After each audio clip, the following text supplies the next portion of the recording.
Hi everyone, the book I'm reviewing today is Will by Will Smith. Um, it was an absolutely delightful read. I think at this point I'm quite enjoying reading autobiographies and to just understand his journey he goes through from his childhood, where he gets his discipline and tenacity and resilience, and it really gives you an inner glimpse of his story in his own words, in his way, and I always find that quite inspirational. He touches on a lot of different topics, growing up, work ethic, that I found quite interesting, and this would be a book I definitely recommend. It's in your top 10 list of reads in 2023. I'll discuss some items as we go through some of the snippets that I've got for you. Some of the most impactful lessons I've ever received, I've had to learn in spite of myself. I resisted them, I denied them, but ultimately the weight of their truth became unavoidable. My father's brick wall was one of those lessons. The days dragged on, and as much as I hated to admit it, I started to see what he was talking about. When I focused on the wall, the job felt impossible, never ending, but when I focused on one brick, everything got easy. I knew I could lay one damn brick well. As the weeks passed, the bricks mounted and the hole got just a little bit smaller. I started to see the difference between a test that feels impossible and a task that feels doable is merely a matter of perspective. Are you paying attention to the wall, or are you paying attention to the brick? In all cases, what happened to be impossibly large goals could be broken down into individually manageable tasks, insurmountable walls comprised of a series of conceivably layable bricks. For my entire career, I have been absolutely relentless. I've been committed to a work ethic of uncompromising intensity. And the secret to my success is as boring as it is unsurprising. You show up and you lay another brick. Pissed off? Lay another brick. Bad opening weekend? Lay another brick. Album sales dropping? Get up and lay another brick. Marriage failing? Lay another brick. Over the past 30 years, like all of us, I have dealt with failure, loss, humiliation, divorce, and death. I've had my life threatened, my money taken away, my privacy invaded, my family disintegrated, and every single day, still, I got up, mixed concrete, and laid another brick. No matter what you're going through, there is always another brick sitting there right in front of you, waiting to be laid. The only question is, are you going to get up and lay it? And this talks about so much in life, and we all go through difficulties. We all have our highs and lows, but it's that consistency of every day getting up and doing what you need to. Today I'll give my 30%, and tomorrow I'll give 130%. It's that discipline of staying on the path. It's when everything hurts and everywhere you look, it seems impossible, but it's that discipline and that focus of remaining consistent. And he has been quite relentless, and reading through his journey highlights this constantly, which for me was quite refreshing.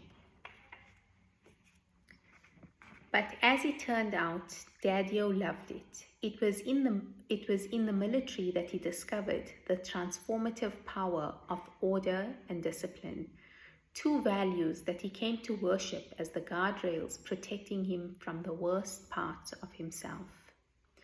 With his passionate work ethic, boundless energy, and undeniable intelligence, he should have quickly risen through the ranks, but there were two issues. First, he had a brutal temper, and superior officer or not, if you were wrong, he wasn't doing it. Second, his drinking. Let me tell you, my father was one of the smartest people I've ever known, but when he was angry or drunk, he became an idiot. He would break his own rules, subvert his own objectives, destroy his own things. This was a tension that ripped through my father's entire life. He demanded such rigid perfection from himself and the people around him. Yet after too many drinks, or if he snapped, he would burn everything to the ground. And this talks about our humanity and how we are and how we achieve. Do you know what are the items that make you snap and the effect that that has on you? And this point got me even deeply introspecting, and that's the beauty of going through his journey, where you can take certain nuggets and then self-reflect. Another extract.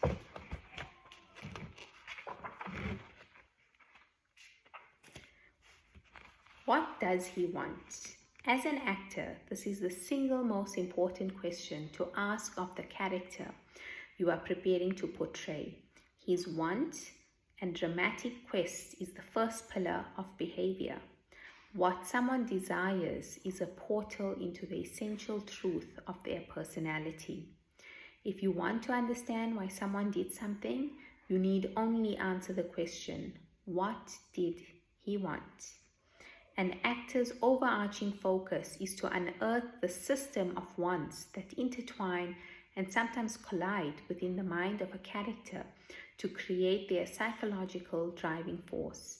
Acting is like building out a new personality for yourself from scratch. The war between desire and obstacle is the heart and soul of dramatic storytelling. Sometimes the obstacles are internal. Those are the fun ones. If you think about any movie you've ever liked, any character you've ever rooted for, it's because they wanted something you could relate to and they struggled, risking life and limb to achieve it. What's true about movies is also true about life. You tell me what you want, and I'll tell you who you are. Do you know who you are? Do you know what your wants and desires are? And it really is important, because being honest with yourself on that will help determine everything else. And the last extract I have for you. We tend to think of our personalities as fixed and solid. We think of our likes and our dislikes, our beliefs, our nationalities, our political affiliations and religious convictions, our mannerisms, our sexual predilections, etc. as set, as us. But the reality is, most of the things that we think of as us are learned habits and patterns and entirely malleable. And the danger when actors venture out to the far ends of our consciousness is that sometimes we lose the breadcrumbs marking our way home. We realize that the characters we play in a film are no different than the characters we play in life. Will Smith is no more real than Paul. They're both characters that were invented, practiced, and performed, reinforced and refined by friends, loved ones, and the external world.